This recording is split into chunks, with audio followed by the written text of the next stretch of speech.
ஹாய்ண்ணா. Hi. Okay, நீங்கள் வந்து இப்போது சொந்த வீட்டில் இருக்கீங்களா இல்லை ரெண்டட் ஹவுஸில் இருக்கீங்களா? சொந்த வீடு. சொந்த வீட்டில் இருக்கீங்களா? சொந்த வீடு கட்டுறதுக்கு நீங்கள் எவ்வளோ கஷ்டப்பட்டிருக்கீங்க? சொந்த வீடு கட்டுறது வந்து உண்மையாகவே கஷ்டம் தான். அது வந்து 2 விஷயம் சொல்லுவாங்க. கல்யாணம் பண்ணி பாருங்கள், சொந்த வீடு கட்டி பாருங்கள் அப்படின்னு சொல்லுவாங்க. நான் எவ்வளோ கஷ்டப்பட்டேன்னா ஃபேமிலி இதில் வந்து நிறைய விஷயம் வந்து பண்ணி அவங்க கஷ்டப்பட்டு கட்டின வீடு தான். வாடகை வீட்டில் தான். வாடகை வீட்டில் தான் இருக்கீங்களா? வாடகை வீட்டில் நீங்கள் படுற கஷ்டங்கள் என்னென்ன?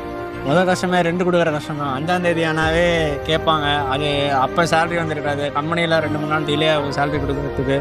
ஸோ நம்ம போய் அவங்கள்ட்ட ரெக்வஸ்ட் பண்ணுற மாதிரி இருக்கும். 2 நாள் கொடுத்துக்கோங்களேன், 8ஆம் தேதி கொடுத்துறேன் அப்படின்னு கேட்டு கெஞ்சுற மாதிரி இருக்கும். ஸோ இதுதான் கஷ்டம். ஸோ வாடகை வீட்டில் இருக்கிறவங்க தான் ஆக்சுவலி ரொம்ப ஜாலியாக இருக்கிறவங்க. இதை பார்க்கும்போது நிறைய பேருக்கு வந்து அப்படிலாம் கிடையாதுன்னு வாங்க, ரொம்ப அவசரம் டார்ச்சர் பண்ணுவாங்க.